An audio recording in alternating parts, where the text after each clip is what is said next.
Hi! నమస్తే. Welcome to మన TV. మనం నిన్నటి నుంచి చూస్తూనే ఉన్నాం. వార్తల్లో పెను సంచలనంగా మారింది. ఏదైతే చలనచిత్రంలో ప్రముఖులు ఎవరైతే ఉన్నారో వాళ్ళందరూ ఒకరి తర్వాత ఒకరు లైంగిక వేధింపు కేసుల్లో ఇరుక్కోవడం మనం తరచూ చూస్తూనే ఉన్నాం. అయితే నిన్న ప్రసాద్ బెహ్రా యూట్యూబ్‌లో పరిచయం అయ్యి, యూట్యూబ్‌లో షార్ట్ ఫిల్మ్ నుంచి వెబ్ సీరీస్‌లోకొచ్చి, వెబ్ సీరీస్‌లో తనకంటూ ఒక అభిమాన గణాన్ని ఏర్పాటు చేసుకున్న ప్రసాద్ బెహ్రా కూడా నిన్న లైంగిక వేధింపులు కేసులో ఇరుక్కోవడం జరిగింది. ఏదైతే 'మెకానిక్' అనే వెబ్ సీరీస్ ఉందో అందులో నటిగా పనిచేసే ఒక మహిళ ఎవరైతే ఉన్నారో తనతో ప్రసాద్ బెహ్రా అసభ్యంగా ప్రవర్తించాడని, అతన్ని తన ప్రైవేట్ పార్ట్స్‌ని కూడా టచ్ చేశాడని, నీచంగా మాట్లాడాడని పలు సెక్షన్‌ల కింద కేసైతే నమోదు చేసింది. పోలీసులు కేసు నమోదు చేసి ఆహ్, ద కోర్ట్‌కి సబ్మిట్ చేయడం, 14 రోజులు రిమాండ్‌కి తరలించడం అనేది జరిగింది. అయితే దాని గురించి పూర్తిగా వివరించడానికి మన వద్ద హైకోర్ట్ లాయర్ సాయికృష్ణ ఆజాద్ గారైతే ఉన్నారు. వారిని అడిగి తెలుసుకుందాం. Hi sir! నమస్తే అండి. నమస్తే అండి. సార్ అసలు ఏ రకంగా చూడొచ్చంటారు? ప్రసాద్ బెహ్రా తరచూ ప్రముఖులందరూ కూడా సినీ ఇండస్ట్రీలో లైంగిక వేధింపుల కేసుల్లో వరుసగా జరుగుతూ ఉన్నాయి సంఘటనలు. దాని మీద మీరు ఏమంటారు? అసలు ఈ ప్రసాద్ బెహ్రా కేసులో సెక్షన్‌లేంటి? దాని గురించి ఏమంటారు సార్? ఒకటండి ఇప్పుడు మీరు అన్ని ఎగ్స్ అనేవి ఒక బుట్టలో పెట్టకూడదంటారు గదా! సో, అలాగే ఇప్పుడు అన్ని కేసులు కూడా అక్రమ కేసులు కావు. మీరది గమనించాలి. సో, కొన్ని కేసుల్లో ఇప్పుడు మేము ఫస్ట్ కాడి నుంచి కూడా మేము చూస్తా ఉన్నాం. ఇప్పుడు 'రాజ్ తరుణ్' విషయంలో 'శేఖర్ భాషకి' మేము సపోర్ట్ చేశాం.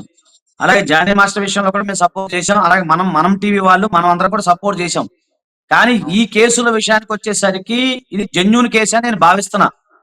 ఎందుకు అంటే అతను, అతను జనరల్‌గా ఏంటంటే నేను చూసాను. అతను ఏంటంటే జనరల్‌గా ఇట్లా సోషల్‌గా ఉండటం. అలాగే అతని యొక్క వెబ్ సీరీస్ ఏవైతే ఉన్నాయో చూడండి. అవన్నీ కూడా మహిళలను కించపరిచినట్టుగా మాట్లాడటం. అలాగే అతని యొక్క వెబ్ సీరీస్‌లో ఏమే, పోవే అని చెప్పి మాట్లాడటం. ఈ రకంగా వెకిలిగా అతని యూట్యూబ్‌లో మహిళల పట్ల అతని యొక్క వివరణ ఏదైతే ఉందో, అతని యొక్క యాక్టింగ్ ఏదైనా గాని, లేదా అతను చేసే వీడియోలు గాని అన్నీ కూడా మీరు ఒకసారి గమనించండి. ఒకసారి అవి నా వీడియోలు చూడండి. ఏవే అంటాం, పోవే అంటాం. వాళ్ళు ప్రైవేట్‌గా వ్యక్తిగత విషయాలు చర్చించడం ఎక్కువ యూట్యూబ్‌లో జరుగుతా ఉంటాయి. సో నేనేమంటున్నానంటే అతను పోలీసు వారు ఎప్పుడైనా ఇది గమనించండి. పోలీసు వారు ఎప్పుడైనా ఒక మహిళ కానీ ఎవరైనా కంప్లెయింట్ చేస్తే వెంటనే ఎవరిని అరెస్ట్ చెయ్యరు. అది మీరు గమనించాలి. ఎందుకంటే నిరాధారమైన ఆరోపణలతో పోలీసు వారు అరెస్ట్ చేయడానికి ఇప్పుడున్న కొత్త చట్టాలు అంగీకరించవు. అంటే బిఎన్ఎస్ కానీ, బిఎన్ఎస్ఎస్ కానీ, బిఎన్ఎస్ సాక్ష్యాధినియం ఏదైతే ఉందో, భారత న్యాయ సాక్ష్యాధినియం ఏదైతే ఉందో, అది గాని సాక్ష్యానికి సంబంధించిన చట్టాలు గాని. ఇక్కడ ఇప్పుడున్న చట్టాలన్నీ కూడా నిరపరాధుల్ని అరెస్ట్ చేయడానికి అవకాశాలు లేవు. కాబట్టి నిరాధారమైన ఆరోపణలు కావివి. ఇవి నిజమైన ఆరోపణలే. ఎందుకు అంటే పోలీసు వారు సరైన ఎవిడెన్స్ ఉన్నప్పుడు మాత్రమే అతన్ని అరెస్ట్ చేయడం జరుగుతుంది. అది మీరు గమనించాలి. కాకపోతే ఏంటంటే ఈ సెక్షన్స్ ఏవైతే ఉన్నాయో section 75 1 sub class 1, 79 sub class 1, 351.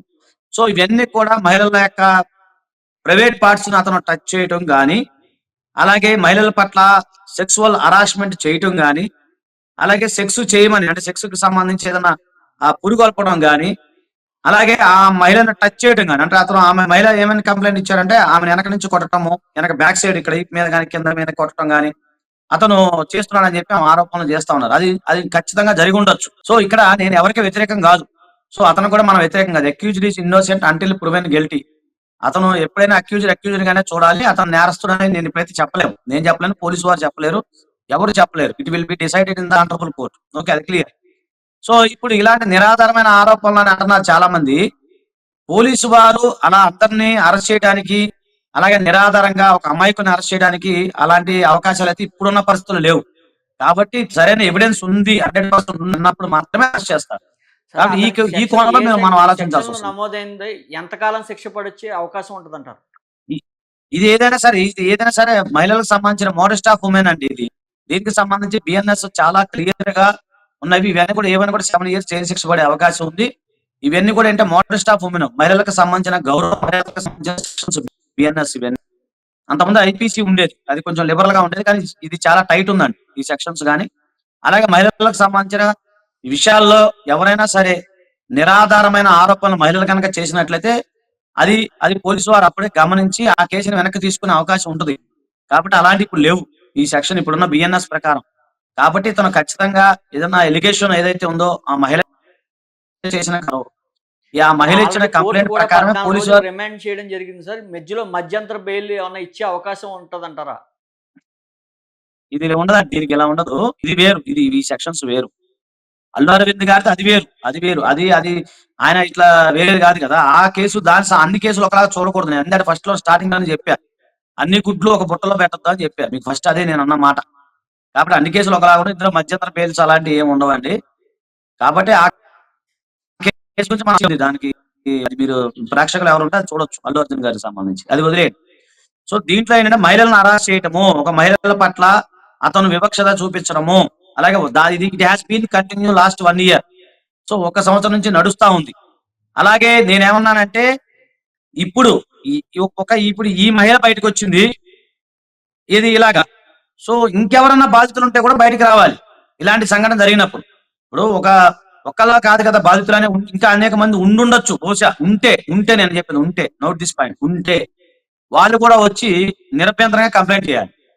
ఎందుకు అంటే అందరూ అందరూ ఎవరైతే ఉన్నారో ఇప్పుడున్న పరిస్థితుల్లో చాలా మంది చెప్పుకోలేని స్థితిలో చాలా మంది ఉంటారు. ఎవరో ఒక మహిళ ధైర్యం చేసి ముందుకు వచ్చిందంటే చాలా గ్రేట్ ఆమె ఎవరో కానీ. అలాగే ఇంకా ఎవరైనా సరే బాధితులు ఉంటే కూడా రావాలి, ముందుకు రావాలి, వాళ్ళు బయటకు వచ్చి కంప్లైంట్ ఇవ్వాలి. అప్పుడు ఇంకా ఇన్వెస్టిగేషన్ లో సహకరించాలి. ఈ సందర్భంలో ఏమవుతుందంటే ఒక సింపుల్ ఇలాగ జరగటం వల్ల ఏమవుతుందంటే అందరు యూట్యూబర్లు అలాగే అందరు సినిమా యాక్టర్లు అలాగే అని ఒక ముద్ర పడే అవకాశం ఉంటుంది. ఎక్కడో ఒక చీడ పురుగున్నంత మాత్రాన మొత్తం కూడా తప్పు చేసినట్టు కాదు కదండి. సో అందుకే అదే. నేనేమంటున్నానంటే ఇలాంటి ఏదైతే చీడ పురుగులు ఉంటే వాళ్ళని ఖచ్చితంగా ఏరిపారేసేయాలి. అది అందరూ కూడా గమనించాలి.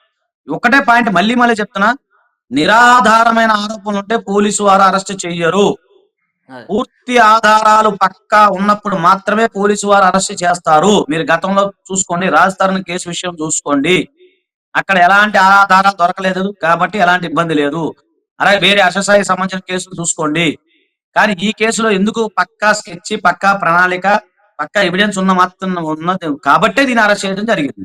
అల్లు అర్జున్ గారి కేసులో కూడా చూడండి, అక్కడ నిరాధారమైన ఆరోపణలు ఇవన్నీ సరే అది కోర్టులో తేలితే మనకు సంబంధం లేదు. కానీ ఈ కేసులో ఎందుకు అరెస్ట్ చేయాల్సి వచ్చింది అంటే మీరు అర్థం చేసుకోండి ఇంకా. తరచూ అది. కూడా ఇండస్ట్రీలో మహిళలందరూ కూడా తనకు జరిగిన అఘాయిత్యాల మీద తరచూ బయటికి రావడాన్ని ఏ రకంగా చూస్తారు సార్? ఒక మహిళ ఇలాంటి విషయాలు గమ్ముని బయటపడే అవకాశం ఉండదు. అటువంటిది మహిళలు నేరుగా వచ్చి పోలీస్ స్టేషన్‌లో కంప్లెయింట్లు ఇవ్వడం, ఇలాంటి ఇప్పుడు ప్రముఖులు ఎవరైతే ఉన్నారో 'హర్ష సాయి' గాని, 'జానీ మాస్టర్' గాని, 'రాజ్ తరుణ్' గాని, ఇప్పుడు 'ప్రసాద్ బెహ్రా' ఇలాంటి వ్యక్తులందరి మీద వీళ్ళకి ఒక ఏమండి ఇప్పుడు బయటికి రావడం అలా ఏ కాదు రకంగా రాఘవ్ గారు, చూస్తారు? ఈయన ప్రముఖ వ్యక్తి ఎట్లా అవుతాడు సార్? నాకు అర్థం కావట్లేదు. ప్రముఖులు అన్నది ఎవరవుతారు ప్రముఖులు అంటే? Who is celebrity? ప్రముఖులు అదే. అంటే ఎవరవుతారండి? హ్మ్. మీ ఉద్దేశంలో హూ ఈజ్ సెలబ్రిటీ చెప్పండి definition. What is the definition of celebrity? ఈయన అంటే నా ప్రముఖ వ్యక్తి ఉద్దేశం ఎట్లా ఏంటంటే అవుతాడు? చలనచిత్రంలో ఒక పేరు నేమ్ వచ్చాకనే బయటపడుతున్నాయి. గతంలో వీళ్ళు ఎప్పటినుంచో చలనచిత్రం కొనసాగుతున్నారు. ఇప్పుడు బయటకు పడకపోవడానికి ఏంటి కారణం ఈయన అంటారు? చలనచిత్రం ఎట్లా అవుతారండి? ఈయన ఇప్పుడు అదే. Raj okay is the hero. Johnny అదే. Master belongs to Palani. Or Harsha Sai అంటే is the very famous person. So అదే. ఈయన ఎట్లా ఫేమస్ పర్సన్ అవుతారు? వాళ్ళ వీడియోలు, వాళ్ళ సినిమాలు చూడండి, ఈయన వీడియోలు చూడండి. నేను చెప్పేది అదే కదా. ఒకసారి అవును. రాకవా మీరు ఈయన వీడియోలు చూడండి ఎట్లా ఉంటాయో, ఎకిలిగా ఏమే పోమే అని ఎలా ఉంటాయి మహిళల గురించి ఒకసారి చూడండి మీరు. అవును. అవును. ఇప్పుడు అన్నిటిని ఒక దానికి కట్టేస్తే ఎట్లా సార్? అట్లా కాదు. Is not celebrity. Just is ఏదో కొన్ని వెబ్ సిరీస్ లో ఏదో వచ్చి ఉండొచ్చు, ఏదో 2 సినిమాలు ఉండుండొచ్చు. సో అదే. ఆయన ప్రముఖుడు ఎట్లా అవుతాడు? ఒకటి అమ్మాయి మీరు కంటెంట్ అది అమ్మాయి ఇచ్చిన రిపోర్ట్ ఏదైతే రిమాండ్ రిపోర్ట్ గాని మనం చూడాల్సింది కంప్లైంట్ కాపీ ఏదైతే ఉందో అది చూడాలి. దాంట్లో ఏముంది క్లియర్ గా మీరు ఒకసారి చదవండి. నన్ను ఇప్పటి నుంచి కాదు 1 ఇయర్ నుంచి అరెస్ట్ చేస్తా ఉన్నాడని. మరి ఆమె ఆ మహిళ ఎంత బాధ కూర్చుకొని అంటే 1 ఇయర్ బ్యాక్ ఇవన్నీ జరగలేదు కదా. ఇప్పుడు రాజస్థాన్ కేసు గాని, ఇప్పుడు జానీ మాస్టర్ కేసు గాని ఇవన్నీ లేవు కదండి. సార్ లాయర్ గారు అసలు ఇన్వెస్టిగేషన్ ఏ విధంగా జరుగుతుంటారు? 'ప్రసాద్ బెహ్రా' కేసులో అసలు ఏ రకంగా శిక్షలు పడే అవకాశం ఉంటదంటారు? ఒకటండి ఇప్పుడు ఆయన జైలుకెళ్ళాడు, అది వదిలేయండి. అది బెయిల్ అనేది ఓకే. నిందితుల యొక్క హక్కు, బెయిల్ మీద ఆయనకు వస్తాడు. పోలీసు వారు దీన్ని ఖచ్చితంగా ఇన్వెస్టిగేషన్ చేయాలి. చేసి ఎవరైతే నిజంగా జరిగిన ఇంకా ఇన్వెస్టిగేషన్ అనేది సేకరించిన తర్వాత ఛార్జ్ షీట్ ఫైల్ చేస్తారు. ఫైల్ చేసిన తర్వాత దానికి సంబంధించి అప్పుడు అతనికి ఏదైతే ఉందో అతనికి శిక్ష అనేది విధించే అవకాశం ఉంటుందండి. Okay sir. థాంక్ యూ అండి.